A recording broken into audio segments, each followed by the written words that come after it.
ሰላም የሀብታም ንባብ ተከታታዮች እንደምን አላችሁ? ዛሬ ክፍል 2 ስር የጥገኛ መላድ ምንነትና አይነቶች የሚል የትምህርት ይዘት ይዤላችሁ ቀርቤያለሁ። እንደምታስታውሱት በክፍል 1 ስር የመላድ ምንነትና አይነቶችን በስፋት ለማየት ሞክረናል። ዛሬ ደግሞ የዛ ክፍል አካል የሆነውን ክፍል 2 የጥገኛ መላድ ምንነትና አይነት የሚል ርዕሰ ጉዳይ ይዤላችሁ ቀርቤያለሁኝ ማለት ነው። ወደ ትምህርታችን ከመግባታችን በፊት ቻናሉን ሰብስክራይብ፣ ላይክ እና ሼር እንድታደርጉት ጠይቃችኋለሁ። ወደ ትምህርታችን ስንገባ የጥገኛ መላድ ምንነትና አይነቶች ዛሬ የምንመለከተው ስለ ጥገኛ መላድ ነው። በአጠቃላይ ጥገኛ መላድ ማለት ምን ማለት ነው፣ በስንትስ ይከፈላሉ የሚለውን ማለት ነው። ጥገኛ መላድ ማለት ቃሉ እንደሚያስረዳን ጥገኛ ማለት ብቻውን መቆም የማይችል፣ ብቻውን መነገር የማይችል፣ ብቻውን ምንም አይነት ሰዋሰዋዊ ተግባር መወጣት የማይችል የቅጥያ መላድ ትርጓሜ ነው ማለት ነው። ቅጥያ መላዶች ብቻቸውን ሲነገሩ ትርጉም የማይኖራቸው፣ ከዋና ቃል ጋር ካልተጠጉ በስተቀር ምንም አይነት ሰዋሰዋዊ ተግባር የማይወጡ ናቸው። እነኚህ ቅጥያ መላዶች ትርጉም ወይም ደግሞ ሰዋሰዋዊ ተግባር ሊኖራቸው የሚችለው ከዋና ቃል ጋር ወይም ደግሞ ከነፃ ምዕላድ ጋራ ሲጠጉ ወይም ደግሞ ከዋና ቃል ጋራ ተደርበው ሲመጡ የየራሳቸውን የሆነ ሰዋሰዋዊ ተግባር ወይም ደግሞ ትርጉም ይኖራቸዋል ማለት ነው። እነኚህ ቅጥያ መላዶችን ከሚገኙበት አኳያ ወይም ደግሞ ከሚገቡበት አኳያ በአራት ከፍለን እንመለከታቸዋለን።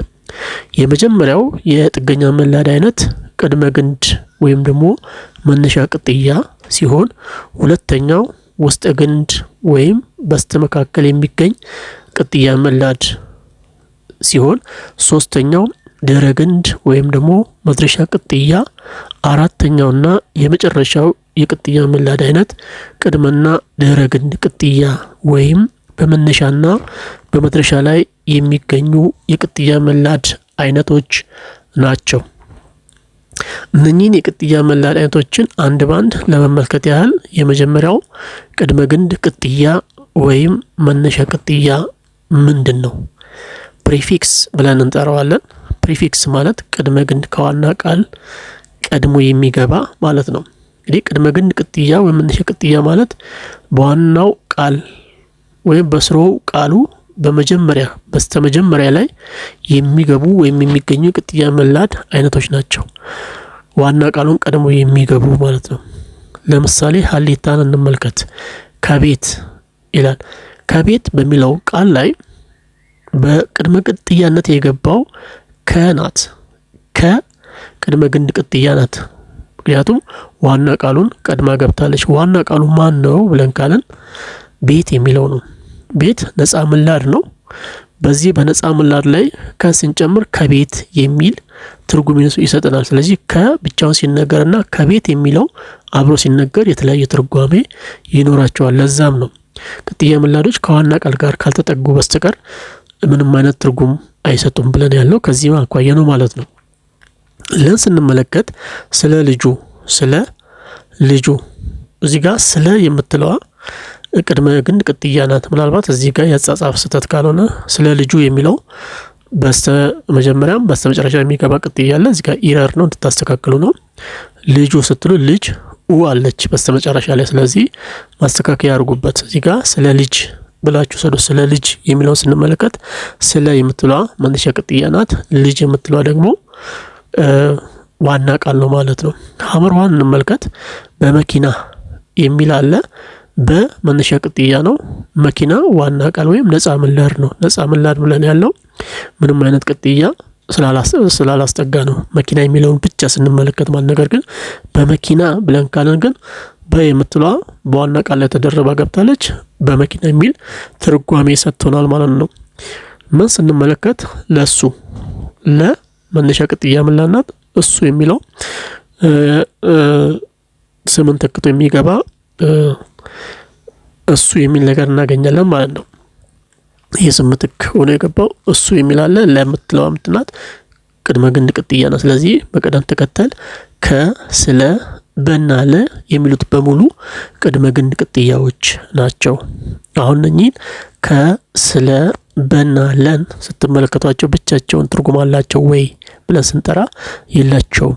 ነገር ግን አሁን ባየነው ምሳሌ መሰረት ከዋና ቃል ጋር ሲደረቡ ምን ይኖራቸዋል? የራሳቸው የሆነ ሰዋሰዋዊ ተግባራቸውን ይወጣሉ ማለት ነው። ሁለተኛው የቅጥያ ምላድ አይነት ውስጠ ግንድ ቅጥያ ወይም በስተመካከል የሚገኙ ቅጥያዎች ናቸው።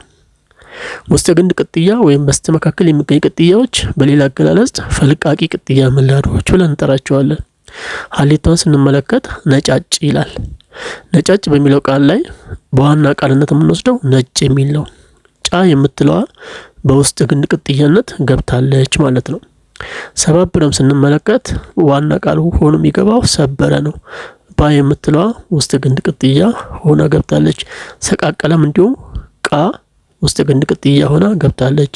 ቆራረጠ በሚለው ውስጥም እንዲሁ ቆረጠ የሚለው ዋና ቃሉ ሲሆን ራ ደግሞ በውስጥ ግንድ ቅጥያነት ገብታለች። እነኚህ ጫ፣ ባ፣ ቃና ራ የመሳሰሉት ቅጥያዎች ውስጥ ግንድ ቅጥያዎች ናቸው ወይም ፈልቃቂ ቅጥያ ምላዶች ናቸው። እነኚህ ቅጥያ ምላዶች የተፈጠሩት ሆሄያቶቹ ራሳቸውን በመደጋገም የተፈጠሩ የቅጥያ ምላድ አይነቶች ናቸው።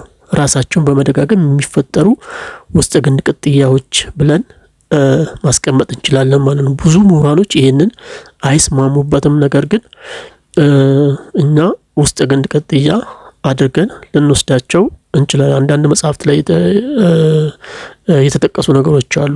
እነኚህ ውስጥ ግንድ ቅጥያ ብለን መጥራት ብንችልም ግን እነኚህ ውስጥ ግንድ ቅጥያ ሆኖ የተፈጠሩት ሆሄያቶቹ ራሳቸውን በመደጋገም የተፈጠሩ ናቸው ብለው የሚያስቀምጡ አሉ። ነገር ግን ያው ውስጥ ግንድ ቅጥያዎች ናቸው ብለን እናስቀምጣቸዋለን ማለት ነው። ሶስተኛ ላይ ድህረ ግንድ ወይም መድረሻ ቅጥያ ነው።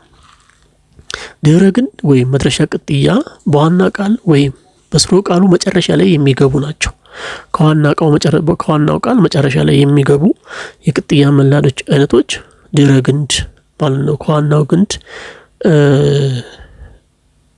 ቀጥሎ የሚመጡ ማለት ነው።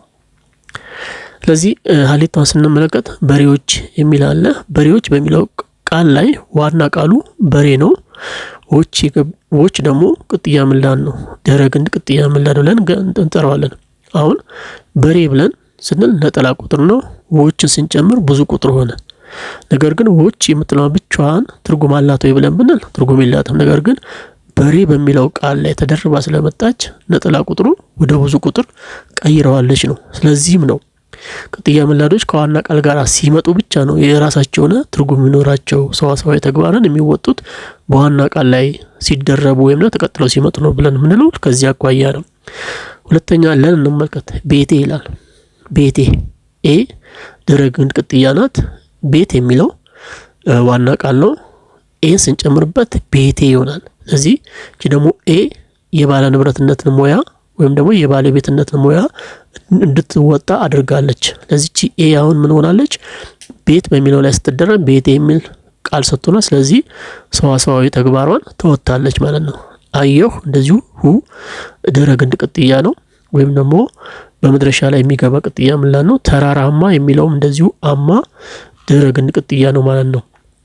ስለዚህ በቅደም ተከተል ዎች ሁና አማ የመሳሰሉ ድህረ ግንድ ቅጥያዎች ሆነው ገብተዋል ማለት ነው። እዚህ ጋር ልብ እንድትሉት የሚያስፈልገው ነገር በእያንዳንዱ ቅጥያ ምላድ ላይ ከኋላ ሰረዝ አለው። ከኋላ ሰረዝ ካለው ከኋላቸው ዋና ቃል አለ ማለት ነው። ከፊት ለፊታቸው ሰረዝ ካለ ደግሞ ከፊት ለፊታቸው ዋና ቃል አለ ማለት። ስለዚህ ቅጥያ ምላዶችን ስትለዩ እነዚህ ሰረዞች በምንም አይነት ታምር መቅረት እንደሌለባቸው በዚሁ ልብ ልትሉ ይገባል ማለት ነው። አራተኛው የቅጥያ ምላድ አይነት ቅድመና ድህረ ግንድ ቅጥያ የምንለው ነው። ቅድመና ድህረ ግንድ ቅጥያዎች በዋና ቃል ፊትና ኋላ ላይ የሚገቡ የቅጥያ ምላድ አይነቶች ናቸው። በዋናው ቃል ወይም በነፃ ምላዱ ፊትና ኋላ የሚገቡ የቅጥያ ምላድ አይነቶች ቅድመና ድህረ ግንድ ቅጥያዎች ብለን እናስቀምጣቸዋለን። ምሳሌውን እንመልከት። ከመኝታው በሚለው ቃል ላይ ዋና ቃሉ ማን ነው? መጀመሪያ ዋና ቃሉ ስናወጣ መኝታ የሚል ነው። ነፃ ምላድ አርገን የምናገኘው መኝታ ነው። ከዛ ውጪ ከናው በመነሻና በመድረሻ ላይ የገቡ ቅጥያ ምላዶች ናቸው። ምን አይነት ቅጥያ ምላዶች? ቅድመና ድህረ ግንድ ቅጥያዎች ናቸው ማለት ነው። በዋናነት ወይም በነፃ ምላድነት የገባው መኝታ የሚለው ነው። ለስንመለከት አይመጣም የሚለው ስንመለከት ዋና ቃል ሆኖ የገባው መጣ የሚል ነው። ስለዚህ አይ የምትለዋ መነሻ ቅጥያ ናት። ም የሚለው መድረሻ ቅጥያ ነው። ዋና ቃል ሆኖ የገባው መጣ የሚል ነው። ነፃ ምላድ ነው። መጣ የሚለው ነፃ ምላድ። ስለዚህ በነፃ ምላዱ ግራና ቀኝ ላይ የገቡት አይና ም ናቸው። አይና ም ቅድመና ድህረ ግንድ ቅጥያዎች ናቸው ማለት ነው። የሰውን የመነሻ ቅጥያ ሰው ዋና ቃል ን መድረሻ ቅጥያ ነው ማለት ነው።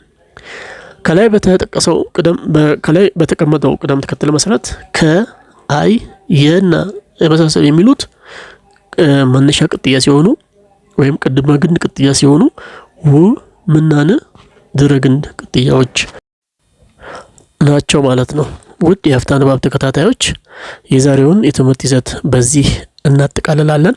እስካሁን ያየናቸውን የትምህርት ይዘቶች ማጠናከሪያ እንዲሆናችሁ በመልመጃ መልክ ከዚህ ጋር 5 ጥያቄዎችን አቅርቤላችኋለሁ። ትእዛዙ የሚለው ከዚህ በታች በቀረቡላችሁ ቃላት ውስጥ የሚገኙትን ቅጥያዎችን ከዋናው ቃል በመለየት የቅጥያውን አይነት ለዩ ነው የሚለው። ቃላት የተሰጡ ቃላቶች አሉ። መምህራን፣ ስነ ጽሁፍ፣ አልበላም፣ ሙሽራውና ገለጸለት የሚሉ በቃላት ደረጃ ቀርበዋል። የእያንዳንዱን ቃላት ዋና ቃሉን፣ መነሻ ቅጥያውን፣ ውስጥ ግንድ ቅጥያና መድረሻ ቅጥያዎቹን ለይታችሁ እንድታመለክቱ የሚል የቤት ስራ ሰጥቻችኋለሁ ማለት ነው። እነኚህ ጥያቄዎች ከጓደኞቻችሁ ጋር ቁጭ ብላችሁ እንድትሰሩ ጠይቃችኋለሁ። ምናልባት ሀሳብ አስተያየትና ጥያቄ ካላችሁ በኮሜንት ስር እንድታስቀምጡልኝ ጠይቃችኋለሁ። የዛሬን ትምህርት በዚህ እናበቃለን። በሚቀጥለው ክላስ በክፍል 3 የዚሁ ትምህርት አካል የሆነውን የቅጥያ ምላዶች አገልግሎት የሚል የትምህርት ይዘት ይዤላችሁ ቀርባለሁ። እስከዚያ ድረስ ቻናሉን ላይክ፣ ሰብስክራይብ እና ሼር እያደረጋችሁ እንድትቆዩኝ እያልኩ የዛሬውን ትምህርት በዚሁ አበቃለሁ። ባይ